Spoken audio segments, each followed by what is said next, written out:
नमस्कार सभी साथियों को स्वागत करता हूं सभी के इस यूट्यूब चैनल पर जिसका नाम है स्टडी विद पीएन लोधा।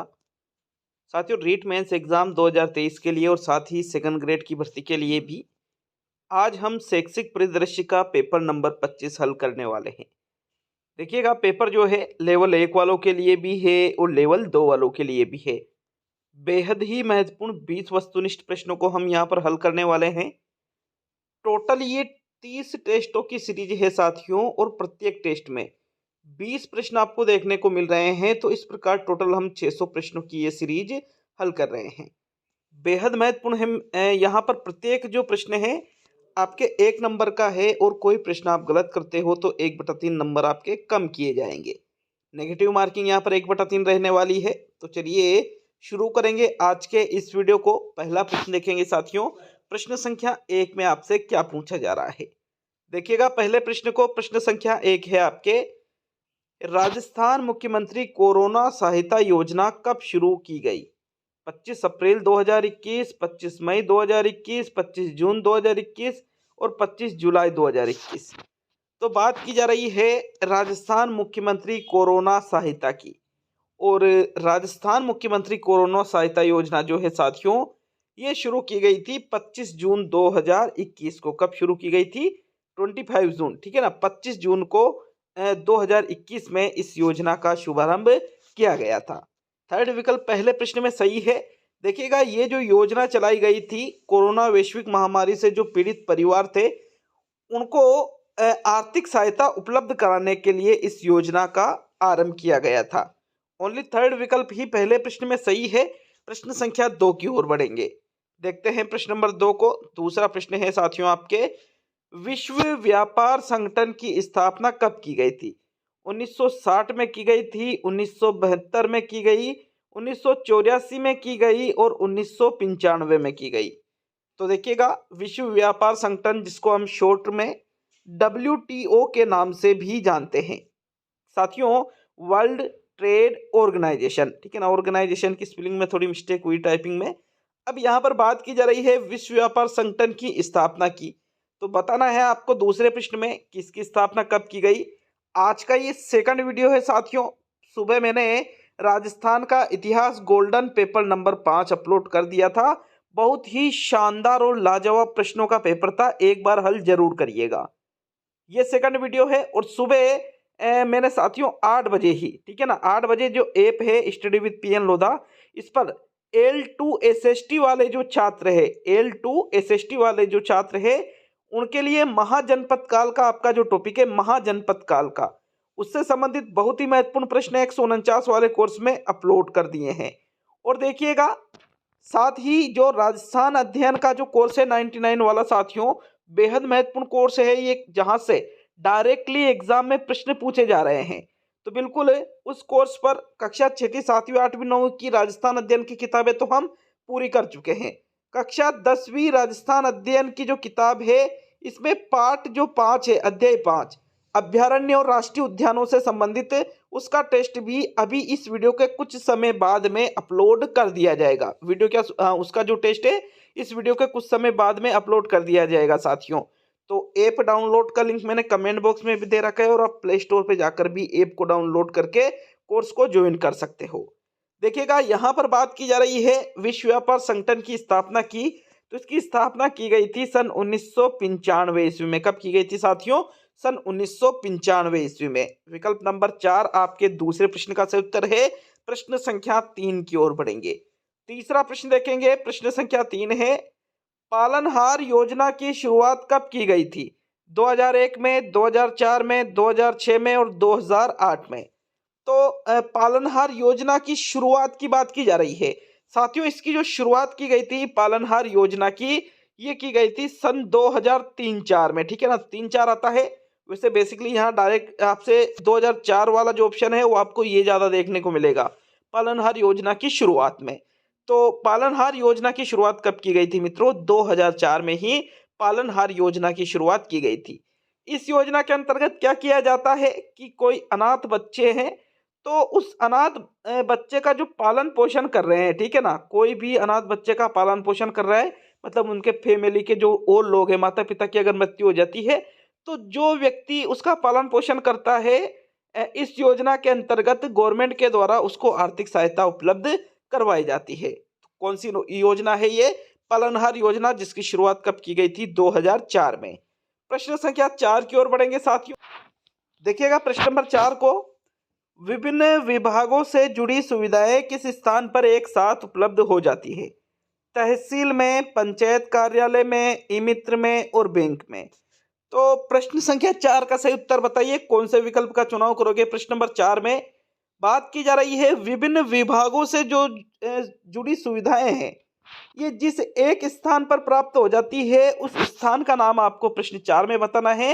और साथियों चौथे प्रश्न का सही उत्तर है आपके विकल्प नंबर 3, जो ई मित्र होता है, ई मित्र पर हमें विभिन्न विभागों से जुड़ी सुविधाएं मिल जाती है। तो थर्ड विकल्प आपके प्रश्न संख्या 4 का सही उत्तर है। प्रश्न संख्या 5 की ओर बढ़ेंगे। पांचवा प्रश्न देख लेते हैं। प्रश्न नंबर 5 क्या है? कौशल विकास की सभी योजनाओं को एक साथ एक छत के नीचे किस योजना के तहत लाया गया? इंदिरा महिला शक्ति निधि योजना के अंतर्गत, महिला स्वयं सहायता समूह के अंतर्गत, इंदिरा महिला एवं बाल विकास शोध संस्थान के अंतर्गत और उज्ज्वला योजना के अंतर्गत। तो प्रश्न संख्या 5 में सही उत्तर कौन सा रहेगा? देखिएगा, कौशल विकास की सभी योजनाओं को एक साथ एक छत के नीचे जिस योजना के तहत लाया गया उस योजना का नाम आपको प्रश्न संख्या 5 में बताना है। साथियों 5वें प्रश्न का सही आंसर देखें तो आपके इसका जो सही उत्तर रहेगा वो रहेगा विकल्प नंबर 1। कौन सा? प्रथम विकल्प। इंदिरा महिला शक्ति निधि जो योजना है, इस योजना के अंतर्गत ही कौशल विकास की सभी योजनाओं को एक छत के नीचे एक साथ लाया गया साथियों। प्रथम विकल्प 5वें प्रश्न का बिल्कुल सही उत्तर है। प्रश्न संख्या 6 की ओर बढ़ेंगे। देखिएगा छठे प्रश्न को, आपके प्रश्न नंबर 6 है, एनजीओ के लिए डोमेन नाम होता है, .com होता है, .org होता है, .net होता है और .government होता है। तो प्रश्न संख्या 6 का सही उत्तर बताइए, छठे प्रश्न में कौन सा विकल्प सही रहेगा? एनजीओ के लिए जो डोमेन नाम है वो इनमें से कौन सा है?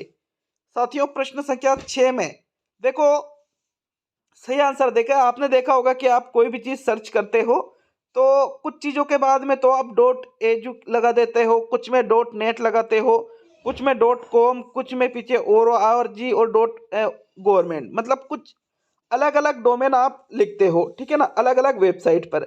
यहाँ पर बात की जा रही है एनजीओ, कोई भी एनजीओ है तो उसके लिए जो डोमेन नाम होता है वो कौन सा होता है मित्रों? .org। कौन सा होता है? .org मतलब ऑर्गेनाइजेशन, मतलब संस्था, ठीक है ना। विकल्प नंबर आपके जो है प्रश्न नंबर 6 का सही उत्तर है। प्रश्न संख्या 7 की ओर बढ़ेंगे। 7वां प्रश्न देख लेते हैं। 7वें प्रश्न में आपसे क्या पूछ रहा है? प्रश्न संख्या 7 है आपके, छात्राओं और किशोरियों को सैनिटरी नैपकिन उपलब्ध कराए जाते हैं महिला शक्ति केंद्र योजना के अंतर्गत, आईएम शक्ति उड़ान योजना के अंतर्गत, मुख्यमंत्री कन्यादान योजना के अंतर्गत और इंदिरा महिला शक्ति निधि के अंतर्गत। तो 7वें प्रश्न में कौन सा विकल्प सही है? देखो 7वें प्रश्न में बात की जा रही है सैनिटरी नैपकिन की, जो किशोरियों को उपलब्ध कराए जाते हैं। तो उस जिस योजना के अंतर्गत किशोरियों और छात्राओं को ये जो सैनिटरी नैपकिन उपलब्ध कराए जाते हैं वो योजना कौन सी है साथियों? आईएम शक्ति उड़ान योजना। योजना का नाम क्या है मित्रों? आईएम शक्ति उड़ान योजना है। बहुत ही इंपॉर्टेंट क्वेश्चन है आपके लिए ये। विकल्प नंबर 2 आपके 7वें प्रश्न का सही आंसर है। प्रश्न संख्या 8 की ओर बढ़ेंगे साथियों। 8वां प्रश्न देखेंगे। देखिएगा 8वें प्रश्न को, इनमें से किसे एक कंप्यूटर का मस्तिष्क कहा जाता है? स्पीकर्स को, डेटा को, सीपीयू को और प्रिंटर को। तो इनमें से जिसे कंप्यूटर का मस्तिष्क कहा जाता है उसका नाम आपको प्रश्न संख्या 8 में बताना है। और साथियों 8वें प्रश्न का सही आंसर क्या रहेगा? कंप्यूटर का मस्तिष्क किसको कहा जाता है? सीपीयू को कहा जाता है। किसको कहा जाता है? सीपीयू, सेंट्रल प्रोसेसिंग यूनिट, ठीक है ना, इसका पूरा नाम है। विकल्प नंबर 3 आपके प्रश्न संख्या 8 का सही उत्तर है। प्रश्न नंबर 9 की ओर बढ़ेंगे साथियों। 9वां प्रश्न देख लेते हैं। देखिएगा 9वें प्रश्न को, कोई भूखा न सोए के सिद्धांत पर 20 अगस्त 2020 को कौन सी योजना शुरू की गई? इंदिरा रसोई योजना, अंत्योदय अन्न योजना, अन्नपूर्णा योजना और राष्ट्रीय खाद्य सुरक्षा योजना। तो 9वें प्रश्न का सही उत्तर कौन सा रहेगा, पहला, दूसरा, तीसरा या चौथा। देखो, दो चीजें इस प्रश्न से आपके क्लियर होगी, एक नहीं दो चीजें। क्या क्या चीजें आपकी क्लियर होगी कि भाई, एक तो आपको जो योजना बतानी है वो आपको पता चल जाएगा कि भाई 20 अगस्त 2020 को कौन सी योजना चली थी, और ये किस सिद्धांत पर आधारित योजना, कोई भूखा न सोए के सिद्धांत पर। और साथियों, इस योजना का नाम है इंदिरा रसोई योजना। कौन सी योजना है, इंदिरा रसोई योजना जो है ये कोई भूखा न सोए के सिद्धांत पर आधारित है, जिसकी शुरुआत कब की गई थी, 20 अगस्त 2020 को। कब की गई थी साथियों, 20 अगस्त 2020 को।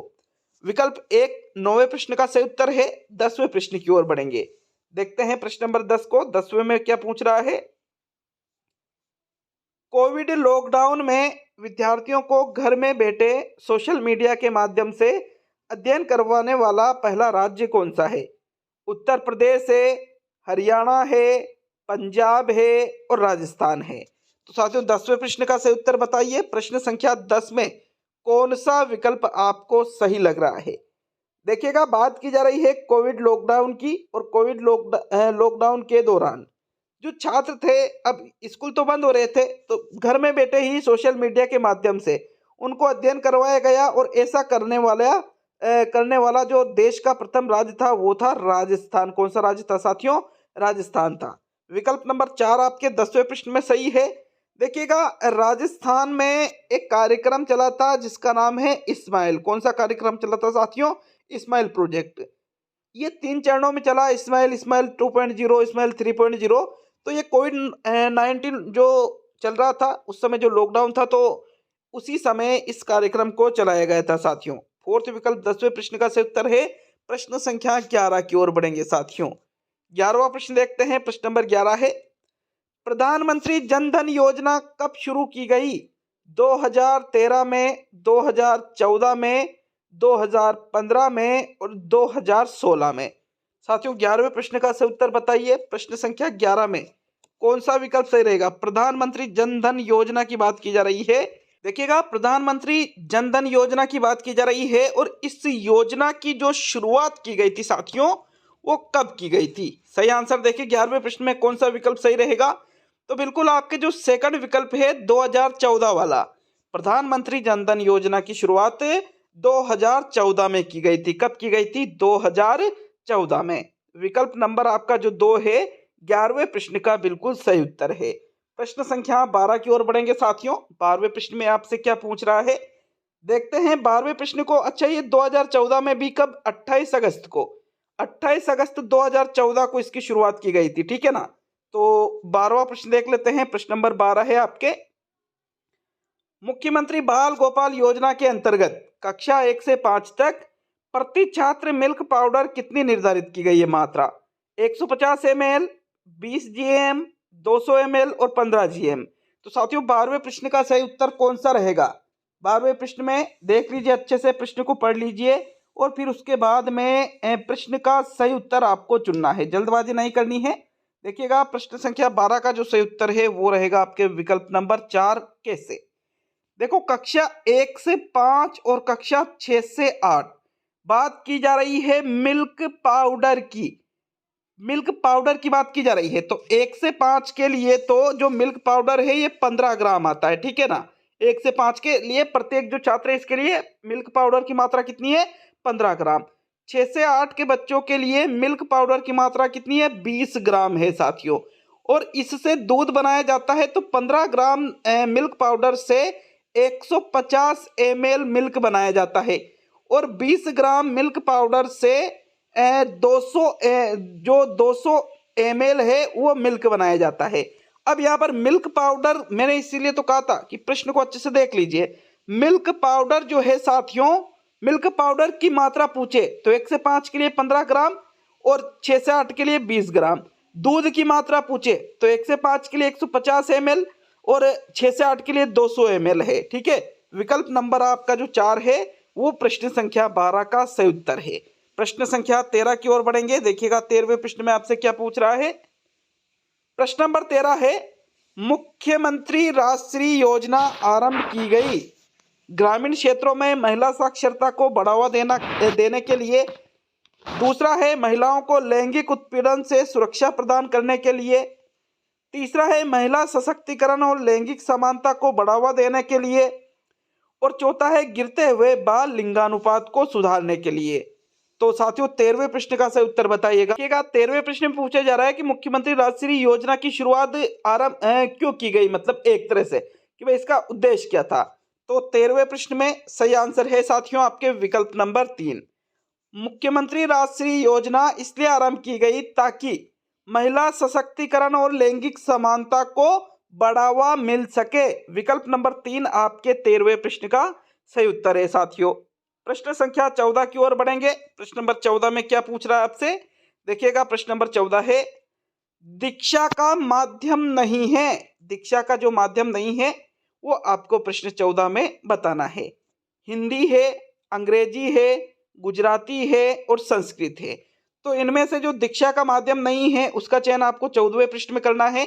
देखिए दीक्षा के माध्यमों में, देखो दीक्षा के 3 माध्यम होते हैं। कितने माध्यम होते हैं? 3। माध्यम का मतलब होता है लैंग्वेज, ठीक है ना, भाषा। तो जिस भाषा में दीक्षा ऐप उपलब्ध है, हिंदी में भी है, अंग्रेजी में भी है, संस्कृत में भी है, लेकिन दीक्षा के माध्यमों में गुजराती को शामिल नहीं किया जाता है, ठीक है ना। कौन सी भाषा को साथियों? गुजराती को। तो विकल्प नंबर आपके जो 3 है आपके 14वें प्रश्न का सही उत्तर है। प्रश्न संख्या 15 को देखते हैं। आपके 15वां प्रश्न है उदय योजना का उद्देश्य है। उदय योजना के बारे में पूछा जा रहा है कि उदय योजना का उद्देश्य इनमें से कौन सा है। तो विकल्पों को देखिएगा। बायो ईंधन का विकास करना, विद्युत वितरण कंपनियों को वित्तीय स्थिरता देना, सौर ऊर्जा का विकास करना, पवन ऊर्जा का विकास करना। तो जो उदय योजना का उद्देश्य है उसका चयन आपको प्रश्न संख्या 15 में करना है। कौन से विकल्प का चुनाव करोगे साथियों प्रश्न संख्या 15 में?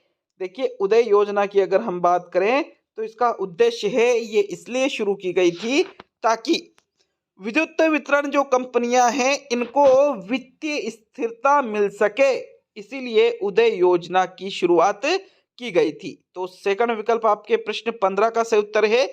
प्रश्न संख्या 16 की ओर बढ़ेंगे साथियों। 16वां प्रश्न देख लेते हैं। प्रश्न नंबर 16 में क्या है? कक्षा 12 तक की पुस्तकों पर क्यूआर कोड उपलब्ध करवाना किसका उद्देश्य है?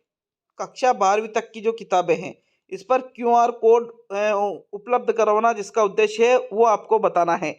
तो ये दीक्षा का उद्देश्य है, दीक्षा राइस का उद्देश्य है, आरकेएस एमबीके का उद्देश्य है या एनईपी 2020 का उद्देश्य है। 16वें प्रश्न में सही उत्तर बताइए। कौन से विकल्प का चुनाव करोगे साथियों? जो कक्षा 12 तक की जो पुस्तकें हैं इन पर क्यूआर कोड उपलब्ध हो, तो बिल्कुल ये जिसका उद्देश्य है उसका नाम है दीक्षा राइस। कौन सा? दीक्षा राइस का ही ये उद्देश्य है। देखो क्यूआर कोड इसलिए उपलब्ध कराया जाता है ताकि आप उसको स्कैन करके डिजिटल माध्यम से भी आप उनको पढ़ सको, ठीक है ना, डिजिटल माध्यम से भी। तो बिल्कुल ये दीक्षा राइस का उद्देश्य है। विकल्प नंबर 2 आपके प्रश्न संख्या 16 का सही आंसर है। प्रश्न संख्या 17 की ओर बढ़ेंगे साथियों। 17वें प्रश्न में आपसे क्या पूछ रहा है, देखते हैं प्रश्न नंबर 17 को। राजस्थान में मुख्यमंत्री सड़क योजना किस वर्ष लागू की गई? 2002 में, 2005 में, 2007 में और 2010 में। तो मुख्यमंत्री सड़क योजना की बात की जा रही है। राजस्थान में जिस वर्ष मुख्यमंत्री सड़क योजना लागू की गई वो वर्ष आपको प्रश्न संख्या 17 में बताना है। साथियों 17वें प्रश्न का सही आंसर देख लेते हैं। देखिएगा राजस्थान में मुख्यमंत्री सड़क योजना की जो शुरुआत है ये जब से लागू की गई है वो सन है आपके 2005। कौन सा सन आता है साथियों? 2005। और 2005 में भी कब? 7 अक्टूबर 2005 को राजस्थान में मुख्यमंत्री सड़क योजना लागू की गई थी। तो सेकंड विकल्प आपके 17वें प्रश्न का इस प्रकार से सही आंसर हो जाता है। प्रश्न संख्या 18 की ओर बढ़ेंगे। देखते हैं आपके प्रश्न नंबर 18 को। 18वां प्रश्न है आपके एनईपी 2020 के अनुसार शैक्षणिक फॉर्मूला है 5+4+3+3। दूसरा विकल्प है 5+3+3+4। तीसरा है 5+3+4+3 और चौथा विकल्प है 5+3+3+3। तो 18वें प्रश्न का सही उत्तर बताइएगा। प्रश्न संख्या 18 में कौन सा विकल्प आपके सही रहेगा? एनईपी 2020 के अनुसार जो शैक्षणिक फॉर्मूला है उसका चयन आपको प्रश्न 18वें में करना है। और साथियों 18वें प्रश्न में सही आंसर देखते हैं। तो पहले तो था 10 + 2 + 3, कौन सा था? 10 + 2 + 3, और वर्तमान में इसके स्थान पर 5 + 3 + 3 + 4 का जो फॉर्मूला है ये लागू हुआ है साथियों एनईपी 2020 में। ये जो 10 + 2 + 3 का फॉर्मूला था ये तो 1986 की जो राष्ट्रीय शिक्षा नीति थी उसका था। और ये 5 + 3 + 3 + जो 4 का फॉर्मूला है ये किसका है साथियों? राष्ट्रीय शिक्षा नीति 2020 का। तो सेकंड विकल्प आपके प्रश्न नंबर 18 का सही उत्तर है मित्रों। अब सेकंड लास्ट प्रश्न की ओर बढ़ते हैं, 19वें प्रश्न की ओर। अच्छा लगे वीडियो तो वीडियो को निश्चित रूप से लाइक करिएगा, चैनल पर नए हो तो चैनल को सब्सक्राइब भी करके जाइएगा साथियों। और ऐप को डाउनलोड नहीं कर रखा है तो डाउनलोड जरूर करें। 7000 से अधिक स्टूडेंट ऐप का यूज करते हैं साथियों, अभी आज दिनांक तक 7000 से भी अधिक। और अधिकतर जो स्टूडेंट है बिल्कुल कोर्स को ज्वाइन कर रखा है। और कोर्स की फीस ओनली एक ही बार रखी गई है, एक बार ही पे करनी है, उसके बाद किसी भी प्रकार की कोई फीस पे नहीं करनी है आपका जब तक एग्जाम नहीं हो जाता है। इसके लिए आप बिल्कुल निश्चिंत रहिएगा। तो 19वें प्रश्न को देखते हैं। 10 अगस्त 2022 को राज्य सरकार ने आरटीई के अंतर्गत कितनी कक्षा तक की बालिकाओं की पढ़ाई निरंतर जारी रखने के लिए इंदिरा महिला शक्ति निधि से उनकी फीस पुनर्भरण किए जाने की घोषणा की है? कक्षा 9, कक्षा 10, कक्षा 11 और कक्षा 12। 19वें प्रश्न का सही उत्तर बताइएगा साथियों। प्रश्न संख्या 19 में कौन से विकल्प का चुनाव करोगे आप? तो सही आंसर देखते हैं। देखो बहुत ही इंपॉर्टेंट प्रश्न है। अभी कल जो एग्जाम हुआ था वो वनपाल किन का, हाँ शायद, ठीक है ना। तो जो कल जो एग्जाम हुआ था उसमें भी साथियों इसी प्रकार से, मतलब प्रश्न थोड़ा चेंजेस था लेकिन यही प्रश्न था, वो यहीं से इसी प्रश्न को पूछा गया था। हालांकि उसमें थोड़ा चेंजेस था। यहाँ पर बात की जा रही है 10 अगस्त 2022 को राज्य सरकार ने आरटी के अंतर्गत कितनी कक्षा तक की बालिकाओं की पढ़ाई निरंतर जारी रखने के लिए इंदिरा महिला शक्ति निधि से उनकी फीस पुनर्भरण किए जाने की घोषणा की है? तो साथियों ये जो घोषणा की गई है ये की गई है कक्षा 12 तक की बालिकाओं के लिए। किन के लिए? कक्षा 12वीं तक की जो बालिकाएं हैं वो लगातार अपनी पढ़ाई जारी रख सके। इसी वजह से आरटी में देखो, वैसे तो 8वीं तक ही होता है नियम आरटी में तो, लेकिन अब बालिकाओं के लिए कक्षा 12वीं तक निःशुल्क बिल्कुल बालिकाएं पढ़ाई कर सकती है। और इसकी घोषणा 10 अगस्त 2022 को की गई, जिसकी फीस का पुनर्भरण कौन करेगी? इंदिरा महिला शक्ति निधि से इनकी फीस का पुनर्भरण होगा। तो विकल्प नंबर आपके जो 19वें प्रश्न में फोर्थ विकल्प है ये आपका सही उत्तर होगा साथियों। अब आज का अंतिम और 20वां प्रश्न देख लेते हैं। देखिएगा प्रश्न नंबर 20 में क्या पूछ रहा है। राष्ट्रीय शिक्षा नीति 2020 को लागू करने वाला भारत का पहला राज्य इनमें से कौन सा है? एमपी, मध्य प्रदेश है, कर्नाटक है, पंजाब है और राजस्थान है। तो इनमें से जिस राज्य के द्वारा राष्ट्रीय शिक्षा नीति 2020 को सबसे पहले लागू किया गया था वो कौन सा राज्य है? तो 20वें प्रश्न का सही आंसर देखते हैं मित्रों। 20वें प्रश्न में जो आपके सही उत्तर है वो रहेगा विकल्प नंबर 2। कर्नाटक राज्य ही राष्ट्रीय शिक्षा नीति 2020 को लागू करने वाला भारत का पहला राज्य है। विकल्प नंबर 2 आपके प्रश्न नंबर 20 का सही उत्तर है। तो कंप्लीट होता है ये आपके शैक्षिक परिदृश्य का पेपर नंबर 25। अभी आपके 5 पेपर आने और बाकी है, तो टोटल 30 टेस्ट कंप्लीट करवा दिए जाएंगे साथियों। मिलते हैं नेक्स्ट वीडियो में। बहुत बहुत धन्यवाद सभी का वीडियो को पूरा देखने के लिए।